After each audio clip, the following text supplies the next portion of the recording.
하나님 말씀 요한복음 20장 30절 31절 한번 따라 합시다. 성경 기록 목적.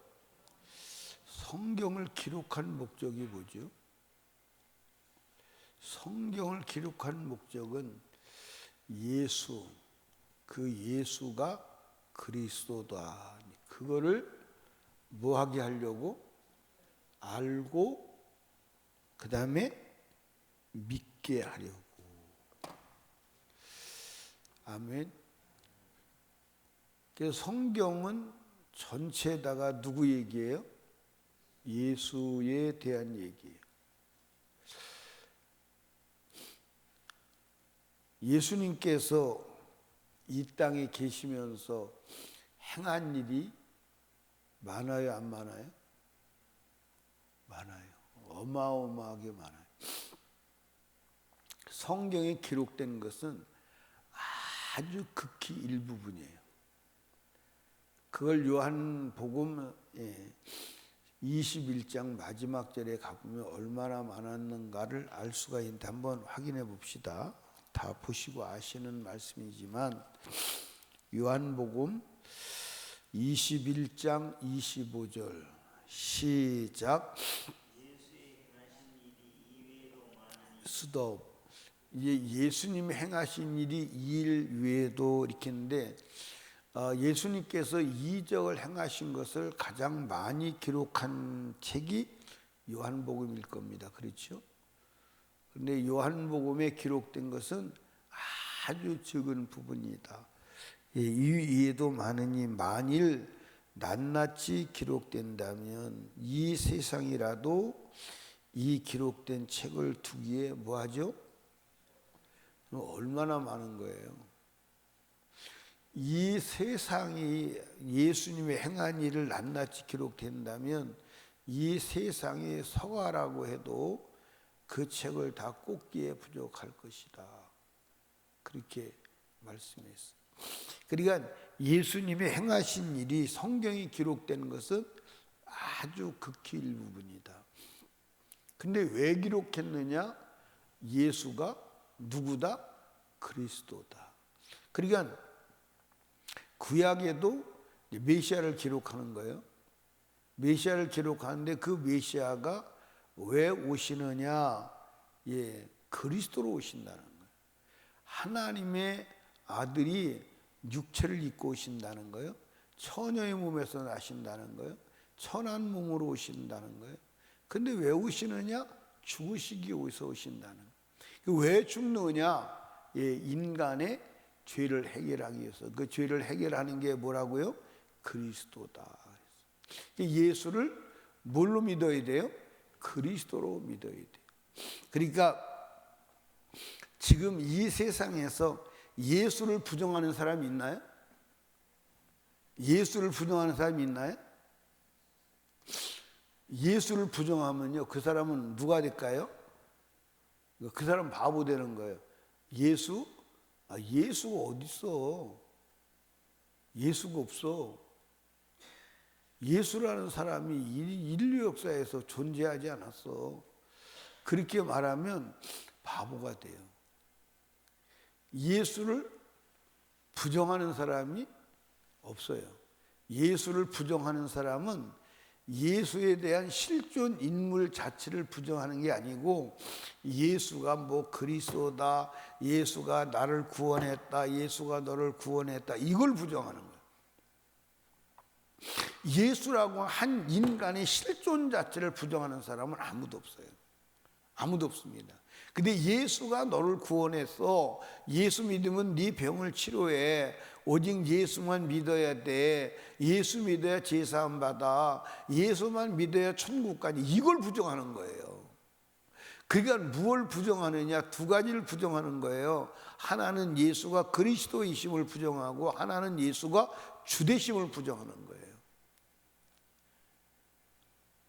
근데 우리는 예수를 누구로 믿어야 돼요? 그리스도로 믿어요.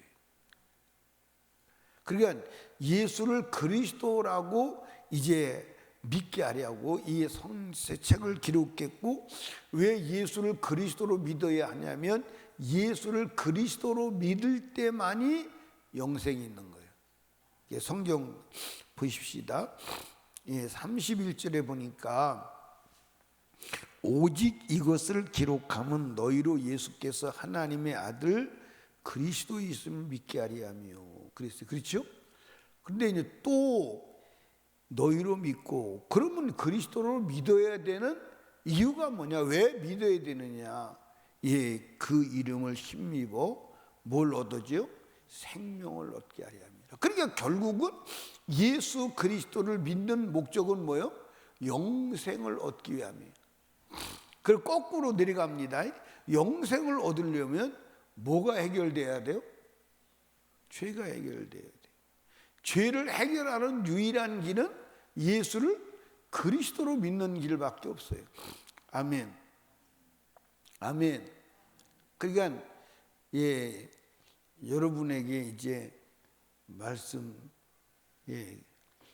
귀가 닳도록 들으셨죠? 뭐라고 들었어요? 그리스도는 우리 죄를 찾아주시는 분이다.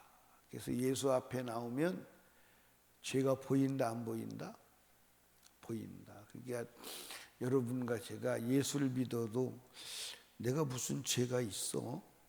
내가 뭘 잘못했다고? 그러면 이제 사실은 그리스도를 만나지 않은 거예요. 그리스도 앞에 있는 게 아니요. 그리스도를 모시고 있는 게 아니에요. 그리스도를 모시고 있으면요, 매사에 죄 아닌 게 있어요, 없어요? 우리가 내가 그래도 예수를 믿어야 되겠다고 주님 앞에 나온 동기는 뭔가요? 동기는 뭐예요? 여러분, 예수 그리스도를 믿으러 나온 모든 사람은 자기가 죄인임을 인정하기 때문에 나오는 거예요. 전혀 자기가 죄인임을 인정하지 않는 자는 예수 앞에 나오나요? 안 나오나요? 안 나와요. 그런데 예수 앞에 나오게 된 출발점, 동기, 죄의식을 가질 때 무슨 죄의식을 가졌냐면 윤리와 도덕적 죄의식을 가진 거예요. 그래서 제가 이제 목회를 하고 예수를 전하고 복음을 전하고 이렇게 해보면요, 이 삶이 사각형, 아주 정확하게 정직하게 진실하게 산 사람들은요, 예수를 믿기가 쉽질 않아요. 굉장히 어렵습니다. 교회 나와도 실제로 예수를 믿기보다는 자기 의를 믿습니다. 그런데 막 세상에서 엉망진창으로 산 사람들은 예수 앞에 빨리 꼬꾸라집니다. 그래서 교회 나올 때 죄의식을 갖는데 무슨 죄의식? 윤리와 도덕과 사회 규범에 근거한 죄의식이 있는 사람이 예수를 향해서 마음을 열어요. 근데 예수 앞에 나와서 하나님의 말씀을 보니까 윤리와 도덕적인 죄는 죄도 아니야. 성경에 기록된 죄를 보니까 엄청난 거야. 그래서 그 죄를 누구만 사해 주신다? 예수만이 사해 주신다. 그리고 예수 앞에 엎어져서 회개하니까 주님이 내 마음을 비춰, 내 영혼을 비춰, 내 정신세계를 비춰서 내 속의 죄를 낱낱이 다 드러내. 그러니까 죄인 중에 무슨 죄인이 되는 거예요? 괴수가 되는 거예요. 그런데 이때 성령이 오셔서 나를 밝히 보여줄 때는 무슨 죄? 마음의 죄를 넘어서 성령의 죄. 성령이 나를 죄인으로 만들어. 근데 그 성령이 죄인으로 만드는 죄는 지옥 가는 죄다, 천국 가는 죄다, 천국 가는 죄다. 그래서 성령이 깨닫게 하는, 의식하게 하는 죄는 더 안 한 것이 죄의식으로 느껴진다. 기도 더 많이 안 하고, 더 거룩하게 살지 아니하고, 더 사랑하지 아니하고, 더 충성하지 않은 게 죄의식이 느껴져요. 그래서 성령으로 충만하면요, 진짜 죄인 중에 큰 죄인, 더 하지 않은 죄인. 그래서 겸손해지는 거예요. 겸손해지는. 그러니까 여러분과 제가 예수 그리스도 만나면 죄가 숨을 때가 있다 없다? 없다. 여러분들 잘 이해하세요. 죄가 숨을 때가 있고 죄가 감춰진다면 큰일이요, 안 큰일이요? 큰일이요? 왜 큰일이요? 죄가 낱낱이 드러나지 않고 죄가 해결되지 않으면 그 사람이 지옥 가요, 천국 가요? 그래서 예수님은 죄를 확실하게 아주 낱낱이 드러내시려고 빛으로 오신 거예요. 그래서 예수님은 뭐라고 그랬어요? 나는 세상에 뭐로 왔다? 빛으로 왔다, 또 사람들의 빛으로 왔다. 그래서 예수 앞에 나오면 죄가 숨길 수가 없는 거예요. 낱낱이 드러나는. 아멘. 그러니까 여러분과 제가 예수는 죄를 찾는데 죄를 숨길 수 없이 찾아주신다. 아멘. 여러분들 죄가 숨길 수가 있고 죄가 빠져나간다면 그 영혼은 멸망에서 벗어날 수가 없어요. 여러분들 지금 지구상에 가지고 있는 구원의 지식은 버려야 됩니다. 성경적 구원의 지식을 가져야 돼요. 아멘. 그 예수는 성령에 의해서 주님의 앞에 나와서 죄를 발견하면 반드시 십자가의 피가 따라와요. 주님이 그 죄를 해결하시고 해결하셨음이 믿어지는 거예요. 아멘. 그러면 이제 죄가 없어지면 무엇이 임하죠? 성령이 임합니다. 성령이 임하면 죄를 짓나요, 안 짓나요? 죄를 안 지을 능력이에요. 그러니까 여러분들 성경에 성령 충만 받은 사람이 어떤 사람이냐? 따라합시다. 성령 충만 받은 사람은 죄를 이긴다. 죄를 이긴다는 말을 다른 말로 표현하면 말씀대로 뭐한다? 산다. 그러니까 여러분과 제가 한번 따라합시다. 구원은 믿음으로 받지만 구원을 지키는 것은 행위로 지킨다. 행위로 지키는 거예요. 그게 성경이에요. 근데 오늘 많은 사람들이 구원을 받는 것만 얘기하지 구원을 지키는 것은 얘기하지 않아요. 그래서 망하는 거예요. 그래서 망하는. 그러니까 거듭난 하나님의 자녀라도 오늘 내가 거룩했어도 죄지면 구원은 끝인 거예요. 아멘. 그게 성경인 거예요. 자, 성경 한번 볼까요? 에스겔서 18장을 한번 보십시다. 에스겔서 18장. 에스겔서 18장. 에스겔서 18장은 어디 있어요? 에스겔서 18장에 있어요.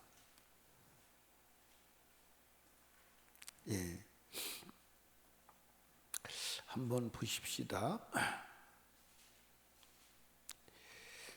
어디를 보시냐면 21절. 그러나 악인이 만일 그 행한 모든 죄에서 돌이켜 떠나 내 모든 율례를 지키고 복과 의를 행하면 정령 살고 죽지 아니할 것이라. 그 범죄한 것이 하나도 기억되지 아니하리니 나 그 행한 의로 인하여 살리라 그랬어요. 그러니까 여러분들 여기 보세요. 내가 죄인이요. 내가 죄인이요. 죄인인데 죄를 깨닫고 회개하고 그리고 돌이켜서 하나님의 말씀 의를 행할 때 지난 날의 죄는 뭐하죠? 기억되지 않아. 그리고 그 의로 살게 되는 줄로 믿으시 바랍니다. 아멘. 그런데 이제 한번 성경을 봐요. 24절에 보니까 24절을 보니까 만일 의인이 돌이켜 그 의에서 떠나 범죄하고 악인의 행하는 모든 가증한 일대로 행하면 살겠느냐? 그 행한 의로운 일은 하나도 기억함이 되지 아니하리니 그가 그 범한 허물과 그 지은 죄로 인하여 뭐하리라? 그러니까 여러분들 여기 보세요. 내가 하나님 앞에 의로운 삶을 살았어. 근데 오늘 죽으면 천국 갈 수 있어. 근데 내가 의를 떠나서 죄를 행했다. 지난날의 의는 하나도 기억되지 않는다. 지금 행한 그 죄로 인하여 멸망한다. 성경이요. 성경에 일관된 얘기예요. 그런데 악한 사람들은 성경을 떠나서 교리를 만들어서 인간을 속이는 거야. 성경은 전부 동일한 하나님의 하나의 말씀임을 아시기를 주님의 이름으로 축복합니다. 아멘. 아멘. 아멘이나 좀 크게 해봐요. 아멘. 아멘 소리가 파리약 먹고 죽어가는 파리 목소리만도 못해요. 여러분, 성경을 믿으세요? 이 지금 에스겔서에 기록된 모든 얘기가, 이제 에스겔서의 이 동일한 얘기가 3장에도 기록되어 있고 18장에도 기록되어 있고 33장에도 기록되어 있어요. 이게 창세기의 사건이에요. 창세기의 아담과 하와가 구원이 필요했어요? 안 필요했어요? 안 필요했어요. 그런데 하나님의 말씀을 범하니까 즉시 지난날의 의인은 다 사라지고 지금 지은 그 죄로 인하여 에덴에서 쫓겨나고 저주받고 사단의 노예가 되는 거예요. 여기서 벗어나는 유일한 길은 회개하는 것인데 아담은 회개했나요? 못했나요? 못했어요. 그러니까 여러분과 제가 성경을 기록한 목적은 예수가 그리스도이심을 알고 믿고 영생을 얻게 하려고. 아멘. 그리고 우리가 예수를 믿는 목적은 오직 죄에 대한 문제예요. 근데 여러분과 제가 이 예수를 나만 믿어야 돼? 나가서 전해야 돼요? 나가서 전해야 돼요. 나가서 전해야 돼. 그러니까 나가서 전해서 또 다른 사람이 예수가 그리스도를 믿게 하고, 그래서 구원을 얻게 하고, 그리고 그가 나가서 또 다른 사람을 복음을 전해서 그리스도를 전해서 믿게 하고 구원 얻게 하고, 이 역사를 생산하기 위해서 우리가 이 땅에 살고 있음을 믿으시기를 주님의 이름으로 축복합니다. 아멘. 그러니까 이제 복음을 전할 때 사람들에게 먼저 무엇을 불러일으켜야 될까요? 무엇을 자각시켜 줘야 돼요? 죄인임을 자각시켜 줘야 돼요. 너 거짓말하지? 너 이러이런 죄졌지? 윤리적인 도덕적인 죄를 지적해 주는 거예요. 도덕적인 죄에서 넘어가서 율법적인 죄, 하나님 말씀 이렇게 살란다, 이렇게 살았잖아. 죄값은 반드시 사망이야. 그 사망에서 네가 살 수 있는 것, 네가 지금 불행한 것, 질병과 저주가 오는 원인은 다 어디서 오는 줄 알아? 죄에서 와. 죄를 해결하지 않으면 너는 불행을 해결할 수도 없고 마귀 손에서 벗어날 수도 없고 지옥을 면할 수도 없어. 이걸 말할 때 성령이 그 마음에 깨닫게 하시고 알게 하시고 두려움을 주는 줄로 믿으시기 바랍니다. 그리고 그 죄를 예수가 다 해결했어. 예수 믿어야 돼. 그럼 죄 없어져. 그래서 진짜 그 말씀을 받아들이고 회개하면 성령을 경험하고 성령으로 예수를 만나서 예수를 전하는 또 다른 증인이 되는 줄로 믿으시기 바랍니다. 이걸 전할 때 내 안에 진짜 믿음이 생기는 거예요. 이해하십니까? 내가 받은 이 구원의 은혜를, 그리스도를 내가 정확하게 전할 때 내 안에 그리스도의 은혜의 역사가 증폭되고 내 신앙이 견고해지고 하나님의 역사를 또 경험하게 되는 줄로 믿으시기 바랍니다. 그런데 이걸 감춰놓고 있으면, 묻어놓고 있으면 악한 자가 되는 거예요. 악한 자가 돼. 그 마지막에 심판대에서 예수로, 그리스도를 믿어서 구원은 받았으나 한 달란트를 묻어둔 자가 되었기 때문에 주님 앞에 악한 자가 되어서 멸망으로 가게 되는 줄로 믿으시기 바랍니다. 그게 성경의 얘기야. 그러니까 우리는 끊임없이 복음 장사해야 돼, 안 해야 돼요? 부지런히 해야 돼, 안 해야 돼요? 열심히 해야 돼, 안 해야 돼요? 열심히 해야 돼요. 아멘. 그래서 오늘 우리가 살고 있는 줄로 믿으시기를 주님의 이름으로 축복합니다. 한번 따라 합시다. 예수를 그리스도로 믿어 영생을 얻고, 예수를 그리스도로 전하여 내 영생을 보존하고 영생을 얻게 하자. 아멘. 그러니까 예수를 그리스도로 믿을 때 구원 얻고 그 복음을 전할 때 내 영생을 보존할 뿐만 아니라 또 다른 사람을 영생 얻게 하는 줄로 아시기 바랍니다. 이게 신앙의 원리요. 이게 신앙의 원리. 아멘. 예. 그러면 이제 나가서 전해야 되는데, 지금 내가 한 말을 여러분들이 나가서 그대로 할 수 있어야 돼. 그지? 대답을 안 해. 왜 대답을 안 하냐면 나와서 하라 그럴까 봐. 그러니까 여러분과 제가 이것을 위해서 살고 있음을 믿으시기를 주님의 이름으로 축복합니다. 기도합니다. 우리 이 시간 주님 세 번 부르짖고 먼저 기도할 것은 우리 김홍만 형제님을 위해서, 김홍만 형제님을 보니까 의학적으로는 불가능합니다. 의학적으로는 생존, 살아날 가능성이 희박하지만 하나님이 하시면 됩니다. 주님 앞에 살려주세요. 회복시켜 주세요. 예수 믿을 기회 주세요. 회개할 기회 주세요. 우리 하나님께 간절히 기도하고, 또 차재숙 선교사님도 수술 온전케 되어서 남은 생에 주를 위해 살 수 있는 기회를 허락하여 주시옵소서. 우리 주여 세 번 부르짖고 기도합니다. 주여, 주여.